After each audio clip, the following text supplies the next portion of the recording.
Buenas tardes, estimados compañeros. En esta ocasión les estaré exponiendo acerca de la historia literaria del canon de libros bíblicos. La primera parte, trataremos cánones de libros sagrados. Pero antes vamos a definir la palabra canon. Esta viene del griego canon y del hebreo kane y quiere decir caña. Debido al uso de la caña como vara de medir, la palabra canon vino a significar regla o referencia. Entonces se usó para referirse a una lista o índice de libros, los cuales se reciben como las Santas Escrituras. Paralelos. Un texto sagrado no es necesariamente un texto canónico. Los libros sagrados de judíos y cristianos son textos canónicos. Por el contrario, los textos sagrados de los egipcios no puede decirse que lo sean. Los textos sagrados del hinduismo y del islam ofrecen paralelos más cercanos a las escrituras judías y cristianas. Los textos clásicos del mundo griego tienen un carácter muy diferente, pero su comparación con los textos canónicos de la Biblia no deja de ofrecer puntos comunes y desarrollos paralelos. Textos sagrados egipcios. Eran en su mayoría textos rituales funerarios. Su carácter sagrado no radicaba en el contenido revelado o inspirado, sino simplemente en el tipo de escritura jeroglífica en el que eran escritos. Los textos sagrados egipcios no representan por ello un punto de comparación adecuado para estudiar el canon bíblico. Los jeroglíficos eran una especie de sustitutos mágicos de la realidad que ellos pretendían significar. Los textos Vedas eran transmitidos oralmente entre los candidatos al sacerdocio en diferentes recensiones orales, que no debían ser puestas por escrito. Los textos sánscritos, como los bíblicos, conocieron todo un lento proceso de canonización, clasificación y selección. Podían ser interpretados con total libertad, pero sin tocar la letra del texto, de lo contrario, eran expulsados de la comunidad hindú.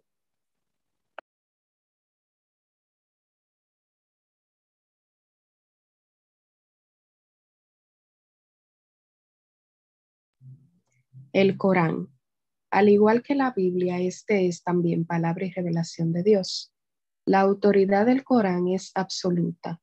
El Islam desarrolló todo un cuerpo de tradiciones de interpretación del Corán Sunna, semejante al creado por el judaísmo rabínico para interpretar la Torá.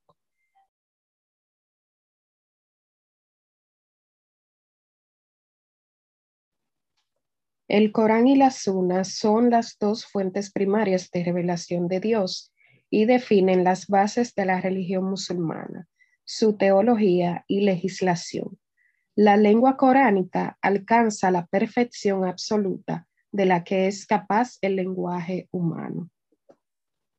El canon de los clásicos griegos y el canon de los libros sagrados judíos.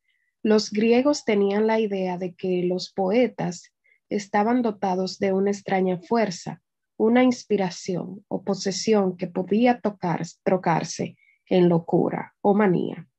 Platón distinguía 4 formas de manía: la profética por Apolo, la ritual por Dionisio, la poética por las musas y la erótica por Afrodita y Eros. Los griegos podían creer que sus poetas estaban inspirados por los dioses, pero nunca llegaron a tenerlos por dioses y mucho menos a escucharlos como a portavoces del Dios único, creador del universo, que habló a Moisés y le hizo entrega de la ley. Homero era la Biblia de los griegos. Homero era tenido por el educador de la Hélade, pero su figura era disputada por quienes hacían de él un estoico, un epicúreo, un peripatético o un miembro de la academia. Homero fue un poeta griego del siglo VIII a.C., autor de la Ilíada y la Odisea. Importante recordar que el proceso de constitución del canon bíblico se puso en marcha motivado por el exilio en Babilonia y el retorno a Sión. En la historia política y literaria de Grecia, no existe un hecho que haya tenido las características y las consecuencias religiosas y literarias que aquellos acontecimientos tuvieron en la historia de Israel y en el nacimiento del judaísmo. Procesos de canonización. Los persas sasánidas establecieron el canon avéstico en el momento de la invasión de Persia por los musulmanes. Al hacerlo, se proponían mostrar los musulmanes que la religión persa era también una religión del libro. De este modo, podían hacerse acreedores a un trato igual al dispensado a judíos y a cristianos en los demás países conquistados por los musulmanes. Decisión final de la lista de libros. Una autoridad religiosa es quien decide la lista de libros que han de ser oficialmente reconocidos. Más importante es el proceso histórico por el que unos determinados libros van adquiriendo carácter sagrado y reconocimiento canónico. Este proceso se extiende por lo general a lo largo de varios siglos y en él intervienen numerosos factores de orden literario, social y teológico. Importante recordar que antes del establecimiento definitivo de un canon, no existe en realidad la idea de canon. Esta idea toma cuerpo a medida que el canon se constituye y que la compilación de los libros bíblicos se integran la colección de los Ketuvim o escritos corrió pareja probablemente con la entrada de los mismos en el canon y con el proceso final de la constitución del propio canon. Establecimiento del canon veterotestamentario. Este fue el resultado de un largo proceso en el que intervinieron factores internos y externos al judaísmo. Hubo un momento que se hizo necesario delimitar las líneas maestras del judaísmo frente a corrientes demasiado restrictivas, como la de los samaritanos y saduceos, y a tendencias excesivamente disgregadoras, como las de algunos grupos apocalípticos de Palestina y la diáspora judeo-helenística. Más tarde se marcó una frontera entre judíos y cristianos, haciendo ver a los judíos dispuestos a aceptar los nuevos libros de los cristianos que no podían considerarse como miembros del pueblo de Israel. El proceso que condujo al establecimiento del canon neotestamentario está relacionado con polémicas antiheréticas. Marción rechazaba el Antiguo Testamento en su totalidad, restringiendo considerablemente el canon de los libros cristianos. Montano, por el contrario, pretendía introducir sus propios libros y revelaciones. La Gran Iglesia se vio obligada a reaccionar, estableciendo el número exacto de libros que habían de constituir el canon del Nuevo Testamento.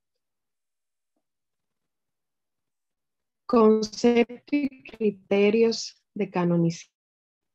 Por lo que se refiere a la Biblia hebrea, Lehmann distingue los conceptos del libro canónico, el autorizado para su utilización de la enseñanza.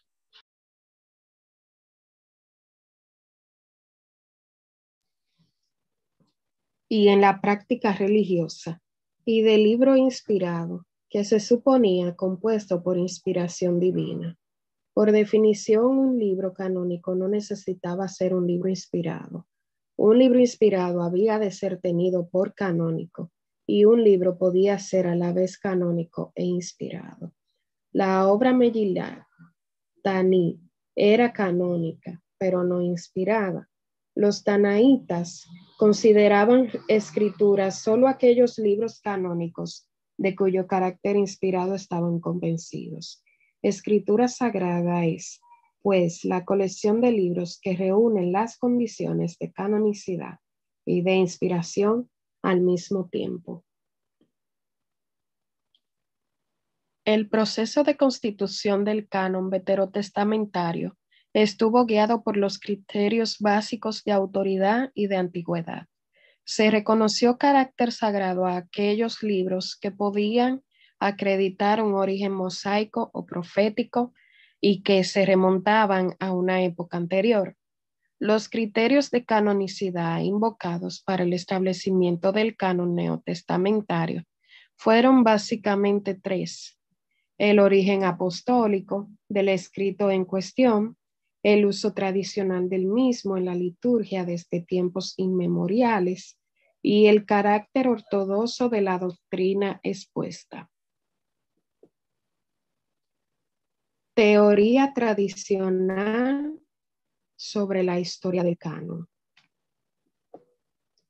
El canon del Antiguo Testamento presenta una estructura tripartita. La primera es que la Torá adquirió carácter canónico posiblemente en el siglo V a.C. La colección de libros proféticos entró a formar parte del canon hacia el año 200, con posterioridad al cisma de los samaritanos.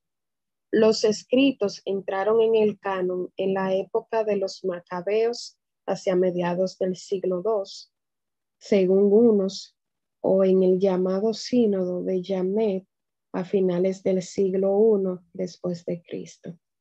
Hoy se considera que el cisma samaritano tuvo lugar más tarde de lo que se había supuesto, no ya en la época persa, sino bien entrada la época helenística. No cabe relacionar por ello la formación del canon de los libros proféticos con la cuestión samaritana.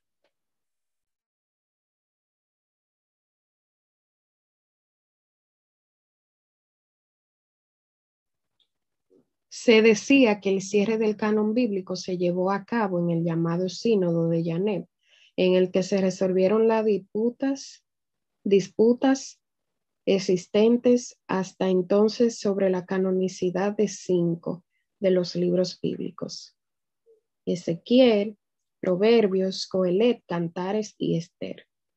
Hoy se piensa que el llamado concilio de Yamnet no fue tal concilio y que las decisiones allí tomadas no tenían fuerza coercitiva. No cabe establecer un paralelo entre la Academia de Rabino en Yamnet y los concilios cristianos. Historia de la formación del canon bíblico. Esta corre paralela con la historia del templo y de las instituciones sacerdotales de Jerusalén. Dios inspira a Esdras en el momento de hacer entrega de la Torá al pueblo, como había inspirado a Moisés en el monte de la constitución de la Torá en el Sinaí, de modo que los libros sagrados introducidos por Esdras tras el exilio son idénticos a los existentes en el período del primer templo.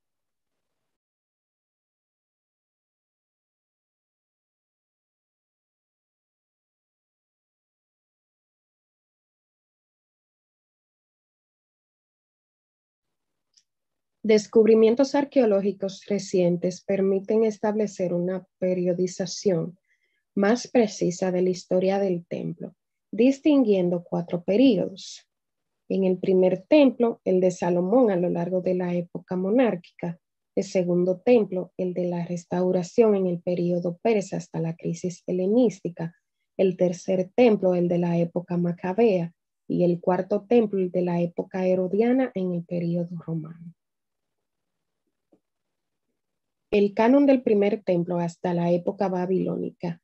La historia del canon bíblico arranca tal vez del momento en el que a finales del período del primer templo, los sacerdotes encuentran en el templo de Jerusalén el libro de Deuteronomio en su versión originaria, el libro que Josías proclama como ley fundamental del pueblo de Israel. El canon del segundo templo hasta la crisis helenística. Aquí la Torá, antes de constituirse la colección de libros de la Torá, el proceso final de formación literaria del Pentateuco, conoció 3 grandes momentos: la composición del Deuteronomio, la composición de la obra sacerdotal o el documento P, y la incorporación del libro del Deuteronomio. Libros proféticos. La separación de la Torá y los profetas se produjo cuando Deuteronomio fue introducido entre los libros de Números y Josué. A partir de entonces existían dos grandes colecciones, un Pentateuco y una obra historiográfica que arranca con el libro de Josué. La formación de un canon profético supuso señalar un corte radical entre la época profética en la que Dios había hablado a su pueblo a través de los mensajeros, los profetas, y la época posterior, en la que el espíritu de profecía cesó y la historia perdió todo carácter paradigmático. Colección de escritos. Suele considerar que la colección de escritos adquirió forma y carácter canónico con posterioridad a la de los libros de los profetas. La edición del Salterio conoció un dilatado proceso, al final del cual la colección de salmos adquirió la estructura actual en 5 libros, delimitados por una fórmula conclusiva en correspondencia con los 5 libros del Pentateuco. Los libros narrativos han sido dispuestos conforme a un orden cronológico. El libro de Crónicas se encuentra al final, con el propósito seguramente de relacionar el comienzo y el final de la historia sagrada, que arranca de Adán y concluye con el retorno del exilio. Los libros poéticos en las colecciones de profetas y escritos aparecen en orden de tamaño descendente, de mayor a menor, con la sola excepción del Cantar, colocado delante de Lamentaciones, con el objeto de mantener asociados los 3 libros atribuidos a Salomón, Proverbios, Coelet y Cantar. En la tradición apocalíptica, tiene particular reflejo en los 2 libros más importantes de este género, Daniel y Enoc. Solamente el primero de ellos llegó a entrar en el canon hebreo. Los relatos cortesanos de Daniel 1:6 aparecen interpretados en el Apocalipsis de los capítulos 7 al 12. El canon del tercer templo en la época macabea. El primer libro de los Macabeos describe los primeros trabajos de construcción que Judas, Jonatán y Simón llevaron a cabo en el templo de Jerusalén. A estos trabajos se refiere también el Tratado Midot de la Mishnah. Las obras realizadas en la época macabea supusieron una delimitación precisa del espacio sagrado del templo, en la época en la que se tradujo el griego el libro de Ben Sira. El canon bíblico conocía ya una estructura en 3 partes: Torá, profetas y escritos. La referencia de Lucas 24:44 a la ley de Moisés y los profetas y los salmos parece suponer también una estructura tripartita. En el siglo II a.C. existía ya una colección de libros proféticos. Así pues, los judíos reconocían en general un canon formado por la Torá y los profetas junto con otros libros, que son los escritos. El canon del cuarto templo en la época herodiana. Según Josefo, en el año 18 de su reinado, Herodes decidió ampliar la explanada sobre la que se levantaba el templo. Herodes siguió el modelo de los templos construidos a lo largo y ancho del imperio, según el llamado estilo cesáreo, que comprendía una vasta explanada rodeada de columnas, unos propileos ornamentados y el propio templo, alcanzado en el centro de la explanada. El canon, conocido por Josefo, difiere del de la Biblia hebrea, a lo sumo en un solo libro, por omisión del libro de Coelet o del Cantar. Una de las novedades más importantes deparadas por los manuscritos del Mar Muerto fue dar a conocer que círculos rabínicos de Palestina llevaron a cabo una revisión del texto griego de algunos libros bíblicos. El motivo que dio origen a esta revisión fue el hecho de que el texto griego mostraba diferencias respecto al texto hebreo utilizado en aquellos círculos rabínicos.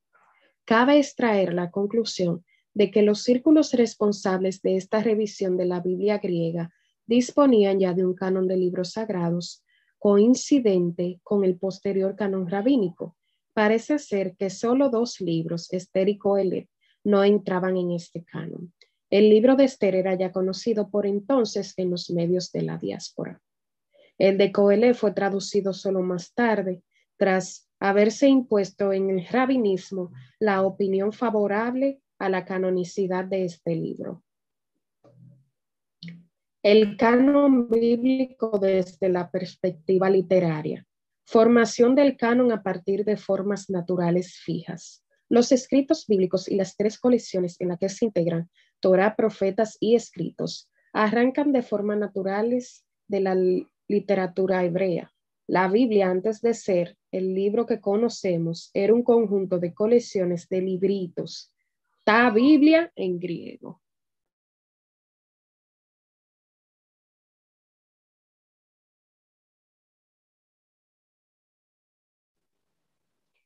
Que en realidad se leían por piezas sueltas y nunca en un texto seguido y completo.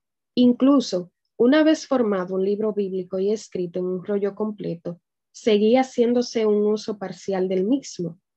Lo mismo sucedía con las Torot o leyes, los oráculos, los proverbios y los relatos sobre patriarcas, jueces, profetas y héroes o heroínas de Israel.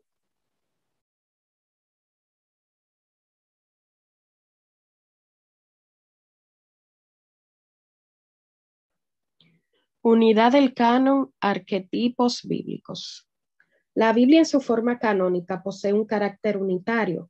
Toda una serie de arquetipos recurrentes de principio a fin contribuyen a dar unidad al conjunto y determinan a la vez una tensión entre un Génesis y un Apocalipsis, entre el pasado y el futuro, así como una tensión entre Torá y profecía, entre el principio de la realidad y el principio de idealidad o utopía. Los arquetipos bíblicos son símbolos que recorren toda la Biblia de principio a fin, confiriéndole unidad y sentido global al conjunto de la Biblia. Un ejemplo familiar es el de la simbología en torno a la figura del pastor, aplicada desde el mismo Yahvé, a Abel, Abraham, los pastores de Israel y el Nuevo Testamento a Jesús de Nazaret.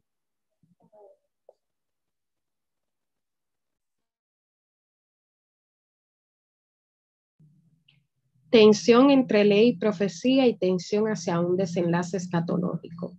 La historia del canon es la historia del retorno de los mitos de creación y de éxodo-salvación, que tras su reducción a un código moral en la Torá y su puesta a prueba en la dura experiencia histórica de Israel, reflejada en la historiografía bíblica, vienen a dar expresión a esperanza profética y finalmente a las expectativas apocalípticas.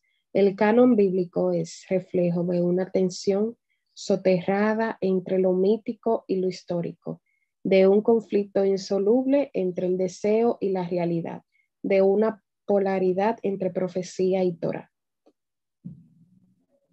El canon bíblico, generador de literatura parabíblica. La literatura moderna ha roto en gran medida con el principio según el cual la creación literaria ha de basarse en modelos y en autores clásicos. En el período helenístico, la creación artística y literaria consistía, por el contrario, en una mimesis o imitación de los clásicos. La literatura apócrifa judía de la época helenística no creó nuevos géneros, sino que imitó y repitió los géneros antiguos desarrollados en la Biblia. Las obras clásicas del mundo grecolatino y los libros canónicos de la Biblia hebrea eran fundamentalmente modelos a imitar, más que textos a comentar e interpretar. La Eneida es una recreación de la Ilíada. Por ello mismo, es una interpretación para adecuada y fiel al original, al espíritu y al verso homérico, que cualquier comentario erudito y en prosa sobre el texto homérico.